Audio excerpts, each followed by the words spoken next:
শেষে মিষ্টির গাছ আর তেলটা আপনারা দেবেন ভালো মতো করে। তো বন্ধুরা আর একটা কথা আপনাদেরকে একটু বলি, যারা নতুন আজকের ভিডিওটা দেখছেন, এর চার তৈরির সম্পূর্ণ প্রক্রিয়াটা যারা দেখছেন, তো পূর্বে একটা পার্ট রয়েছে যেটা আমি প্রথমে বলে দিয়েছি আপনাদেরকে, এটা কীভাবে তৈরি করেছি, কতদিন কী রেখেছিলাম। তো সেখানে সম্পূর্ণটা দেখে আসবেন, দেখে আসলে আপনাদেরকে সুবিধা হবে বুঝতে কীভাবে এটা তৈরি করবেন এই চার। তো welcome back to my channel, আমি অরিজিৎ আর আপনারা দেখছেন নর্থ বেঙ্গল স্যাংলার। ভিউয়ার্স, আপনাদেরকে কথা দিয়েছিলাম যে এর আগে আমি মিষ্টি চার বসিয়েছিলাম, তো মিষ্টি চারের সম্পূর্ণ পার্টটা এখনও কমপ্লিট হয়নি। তো এর আগে শুধু মিষ্টির গাছ, ঘের ছাকা আর খোল, ভাজা খোল এবং কিছুটা মানে কাঁচা খোল, নারকেলের খোল, সেটা মিশিয়ে এইটাকে জাস্ট প্রসেসিং করে রেখেছিলাম। আজকে প্রায় 1 মাস পেরিয়ে গেছে। তো মাঝখানে ওয়েদার খুব খারাপ ছিল, বৃষ্টি ছিল, এর মধ্যে আর মশলা মেশানো দেখাতে পারিনি। তো অলরেডি এটা প্রসেস হয়ে গেছে, খোলটার মধ্যে যাবতীয় যা গ্যাস সেটা বেরিয়ে গেছে। এটা একটু বেশি দিন রাখলেও কোনো অসুবিধা ছিল না। তো মিষ্টির গাতটা একটু টেনে নিয়েছে, শুকনো শুকনো ভাব হয়েছে। তো এর মধ্যে আমি এবার যে মশলাগুলো রয়েছে সেই মশলাগুলো এক এক করে মেশাবো। তো প্রতিটা মশলাই খুব গুরুত্বপূর্ণ, মশলাগুলোর নাম, মশলাগুলোর দাম কেমন এবং মশলাগুলো আপনারা কোথায় পেতে পারেন, কোন জায়গায় পেতে পারেন, সেগুলো একটু আপনাদেরকে ধারণা দেবো। তো আশা করি আপনারা মশলাগুলো অনেকেই চেনেন, না চিনে থাকলেও অবশ্যই এখান থেকে জেনে নেবেন। কোনো প্রশ্ন থাকলে অবশ্যই কমেন্ট বক্সে কমেন্ট করবেন। ভিডিওটা যদি ভালো লাগে শেষ পর্যন্ত দেখে একটা লাইক দিয়ে হাইপি করে দেবেন বন্ধুরা। তো চলুন দেখিয়ে দিই আপনাদেরকে এক এক করে মশলাগুলো। তো বন্ধুরা, মশলার মধ্যে প্রথমেই যেটা আসে সেটা হচ্ছে চারের মশলার প্রধান মশলা যেটা বলতে হয় সেটা হচ্ছে একাঙ্গি, বা আপনাদের যে পরিচিত নাম রয়েছে অ্যারোমেটিক জিঞ্জার, সেই অ্যারোমেটিক জিঞ্জার। তো এটা আপনারা বাজারে কিনতে পাবেন। তো একটু বর্ষার সময় অবশ্যই কেনার সময় সাবধান থাকবেন, অনেক সময় এটা ভুসভুসে হয়ে যায়, তো সেটার কোনো গন্ধ থাকে না বা সেন্ট থাকে না। আপনারা এই একাঙ্গি যখন বাজার থেকে কিনে নিয়ে আসবেন তো অবশ্যই সেই জিনিসটা কিন্তু খেয়াল করবেন বন্ধুরা। তো একাঙ্গি এখানে পরিমাণ আমি নিয়েছি প্রায় 200 গ্রামের মতো একাঙ্গি রয়েছে।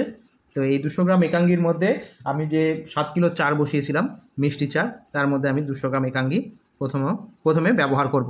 তো কীভাবে সেটা ব্যবহার করব এবং তার আগে বলে দিই, একাঙ্গির দাম এই মুহূর্তে বাজারে রয়েছে 600 থেকে 700 টাকা কিলো। এর বেশি বন্ধুরা আপনারা কিন্তু দাম দেবেন না, কোথাও হয়তো 500 টাকাতেও পেতে পারেন।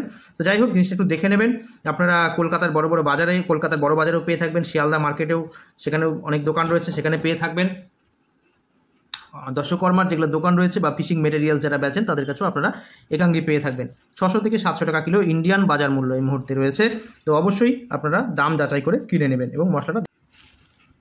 চার মশলার প্রধান মশলার মধ্যে একাঙ্গির পরে আসে বন্ধুরা এই বচ। এই বচ একটা জলজ উদ্ভিদের এই অংশগুলোকে কেটে সুন্দরভাবে শুকিয়ে নেয়। এর খুব সুন্দর একটা সুগন্ধ রয়েছে, এর গন্ধটা মানে খুবই মিষ্টি গন্ধ। তো চারের মধ্যে খুব বেশি মশলা দেওয়ার প্রয়োজন হয় না, কিন্তু বচ একাঙ্গি কিন্তু মাস্ট। বচ আর একাঙ্গি আপনাদেরকে দিতেই হবে, তাতে চারের সুগন্ধ অনেক বেশি ভালো হয়। তো এটা বাজারে আপনারা পেয়ে থাকবেন, ওই একই বললাম, কলকাতার মার্কেট, যারা কলকাতায় বাড়ি রয়েছে ইন্ডিয়াতে তারা কলকাতার মার্কেটে পেয়ে থাকবেন। বড়বাজার, শিয়ালদা সংলগ্ন দোকান, দশকর্মা ভাণ্ডার এবং বিভিন্ন ফিশিং মেটেরিয়াল যারা বেচে তাদের কাছে টাকা কিলো, এর ঊর্ধ্বে আপনারা দাম দেবেন না। তো এই ইন্ডিয়ান বাজার মূল্য আপনাদেরকে বললাম 400 থেকে 500, আপনারা 300 টাকাতে অনেক জায়গায় পেয়ে থাকবেন। তো যাই হোক, 500 টাকার ঊর্ধ্বে আপনারা কিন্তু যাবেন না। তো চলুন, আরও মশলা রয়েছে, 2-1টা মশলা আপনাদের সাথে একটু শেয়ার করেন। তো বন্ধুরা, এখানে যেটা বচ নিয়েছি আপনাদেরকে একটু পরিমাণটা বলা হয়নি, সেই পরিমাণটা হচ্ছে আমি এখানে প্রায় 150 গ্রামের মতো বচ নিয়েছি। 150 গ্রাম বচ। আরেকটা মশলার পরিচিতি করাই, সেটা হচ্ছে অহবেল। এই অহবেলের একটা আলাদা ফ্লেভার বা সুগন্ধ রয়েছে। এই অহবেল চারের মানকে ভালো করে এবং মাছকে অনেক বেশি আকৃষ্ট করে। তো এই অহবেল আপনারা বাজারে কিনতে পাবেন। এটা মোটামুটি আমি এখানে নিয়েছি প্রায়, এখানে রয়েছে আমার এই 50 গ্রামের কিছু বেশি। এটাও ওই 600 থেকে 700 টাকা কিলোর মধ্যে রয়েছে, কোথাও হয়তো 500 বা 600 টাকা কিলোর মধ্যে পেয়ে থাকতে পারবেন। তো যাই হোক, এর বেশি দাম আপনারা দেবেন না। আপনারা এটা কলকাতার বাজার আশেপাশে এবং যে কোনো ফিশিং মেটেরিয়ালসের দোকানে পেয়ে থাকবেন। তো যাই হোক, চলুন এটাকে একটু ভেজে নিয়ে কতটা ভাজবো, কী ভাজবে আপনাদেরকে একটু দেখিয়ে দিই। তো যাই হোক, পরবর্তী প্রক্রিয়াতে এগিয়ে যাচ্ছি। তো বন্ধুরা, এখানে যে আপনারা মশলাটা দেখছেন অনেকে হয়তো চেনেন, এটা হচ্ছে তাম্বুল বলতে এটা স্পেশালি হাতে নিয়ে যদি একটু আপনারা যদি একটু হাতে নিয়ে একটু ডলে নেন, এর যে সুগন্ধ, হচ্ছে অনেকটা লেবু পাতার মতো বা অনেকটা লেবু সেন্ট বেরোয়, খুব সুন্দর একটা মানে গন্ধ রয়েছে। কিন্তু বাজারে কিন্তু ডুপ্লিকেট মালে একদম ছড়াছড়ি। তো অবশ্যই আপনারা সেই জিনিসটা একটু যাচাই করে নেবেন, এইভাবে আঙুলে একটু ডলে গন্ধটা নিয়ে দেখবেন, একদম দারুণ অসাধারণ সেন্ট রয়েছে এই তাম্বুলের মধ্যে। তো এই তাম্বুল চারের মানকে খুব ভালো করে তোলে এবং চারের মধ্যে একটা আলাদাই ফ্লেভার বা সুগন্ধ নিয়ে আসেন। তো এই তাম্বুল আপনারা বাজার দর মোটামুটি এই মুহূর্তে রয়েছে প্রায় 1000 টাকা বা 800 থেকে 1000 টাকার মধ্যেই থাকে। এই মালের দাম। তো বর্তমানে বাজার মূল্য একটু বেড়েছে, আপনারা কেনার সময় অবশ্যই দরদাম করে নেবেন। ইন্ডিয়ান বাজার মূল্য বললাম। তো তাম্বুল আপনারা সেই কলকাতার মার্কেট, বিশেষ করে বড় বাজার শিয়ালদায় মার্কেট, বড় বড় দোকান রয়েছে দশকর্মা, সেখানে পেয়ে থাকবেন। আর যেগুলো ফিশিং মেটেরিয়ালস যারা বেচে তাদের কাছেও পেয়ে থাকতে পারেন। যাই হোক, এই তাম্বুল অনেকটা বুচকির মতো দানা, বুচকি দানা যেরকম হয় অনেকটা ওরকমই দেখতে।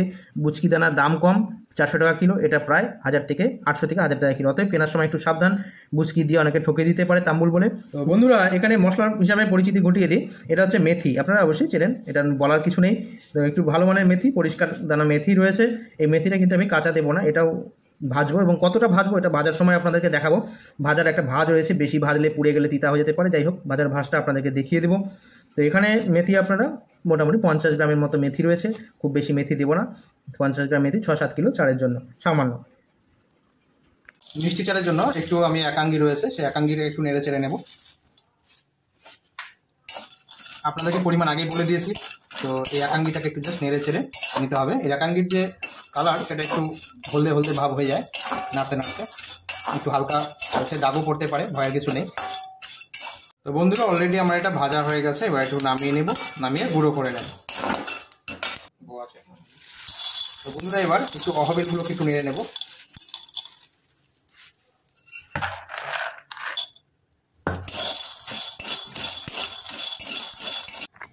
তো বন্ধুরা, এবার একটু তাম্বুল দানা যেটা রয়েছে সেটাকে একটু নেড়ে নেব। তাম্বুলটাকে খুব হালকা আছে, বেশি আঁচ দেবেন না, পুড়ে যাওয়ার চান্স থাকে। আঁচ একদম কমিয়ে দেবো, এটা বেশি ভাজবো না, হালকা একটু নেড়ে চেড়ে নামিয়ে নেব। বন্ধুরা, এবার একটু মেথিটাকে ভেজে নেব। মেথিটা ভাজার সময় হালকা রং চেঞ্জ হয়ে যায়, হলুদ থেকে একটু লালচে লালচে ভাব আছে। পুড়িয়ে ফেলবেন না মেথি, আর মেথি বেশিও দেবেন না, পরিমাণটা খুব ভাইটাল, তাহলে তিতা হয়ে যাবে তার। তো বন্ধুরা, এইভাবে আজকে এই চারটা যে রয়েছে, এই চারটা মোটামুটি মাসখানিকের উপরে হয়ে গেল, পুরো মজে গেছে। এবার এর মধ্যে মশলা দেবো, আর কি দেবো সেটা আপনাদের সাথে একটু শেয়ার করব। তো মশলাগুলোর সাথে অলরেডি পরিচয় করিয়ে দিয়েছি, আর মশলাগুলো কীভাবে ভাজলাম সেগুলো দেখিয়ে দিয়েছি। জাস্ট শুধু গুঁড়ো করা, আপনারা হামানদিস্তা বা মিক্সার ব্লেন্ডারে গুঁড়ো করে নেবেন। তো এবার আমি একটু প্রথমত মশলাগুলো একটু দিয়ে দিই। এই যে গুঁড়ো করা মশলাগুলো দেখতে পাচ্ছেন, এইভাবে আপনারা এটাকে ছড়িয়ে ছড়িয়ে দেবেন। একবারে দেবেন না, কিছুটা দিয়ে ওকে মেখে নেবেন, কিছুটা এক জায়গায় এইভাবে নেড়ে নিতে হবে। চারটা পুরো শুকনো হয়ে আসছে, তো চারটাকে নরম করতে হলে আর কি দেবো সেটা তো দেখাবই।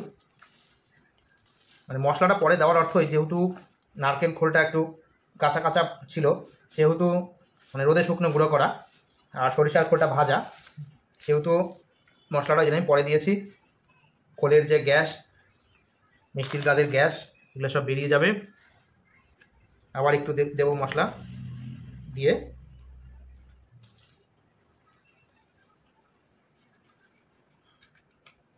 তো দারুণ জিনিস তৈরি হয়ে যাবে। মশলাটা জাস্ট দিয়ে নিই, মশলাটা দিয়ে আগে মিক্স করে নেবেন। এটাও তো দিয়ে দেবো।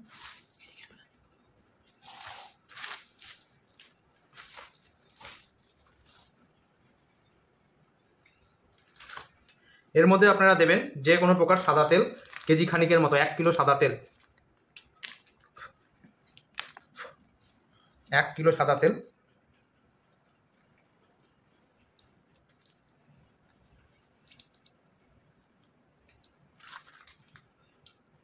সাদা তেল বলতে সয়াবিন তেল বা যে কোনো রাইস ব্র্যান তেল, বা আপনাদের কি বলবো, পাম অয়েল সেটাও দিতে পারেন। আর এর মধ্যে দিতে হবে কেজি 2 মতো মিষ্টির গাদ, আরও কেজি 2 মিষ্টির গাদ কিন্তু বন্ধুরা এর মধ্যে দিতে হবে। দিয়ে এটাকে জাস্ট রেখে দেবেন।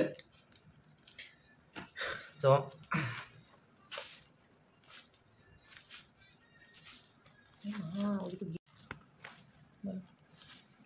এর মধ্যে অলরেডি সেই তেল দেওয়ার পরে জিনিসটা এরকম হয়ে গেলো। আর 2 কিলোর মতো মিষ্টির গাদের মধ্যে দেবো, দিয়ে এটাকে আবার কৌটাজাত করে দিন 7-10 পরে আবার সুন্দরভাবে এটাকে ব্যবহার করতে পারবে। এখন এটা ব্যবহারযোগ্য মোটামুটি হয়ে এসছে।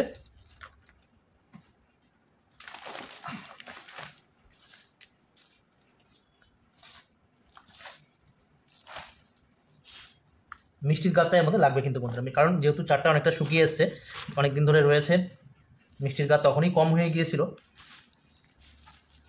2 কিলো আর মিষ্টির গাদ দেবেন। আপনারা চাইলে এর মধ্যে আরও অনেক রকমের মশলা দিতে পারেন, জটা মাংসি দিতে পারেন, আপনারা দিতে পারেন বুচকি দানা, দিতে পারেন হিং, দিতে পারেন এলাচ, দিতে পারেন। তো এত কিছু মশলা আমি দেবো না, আমি জাস্ট ওই যা আপনাদেরকে দেখালাম ওই মশলা দিয়ে তৈরি করলাম। অল্প মশলায় চাটটা ভালোই হয়, শুধু জাস্ট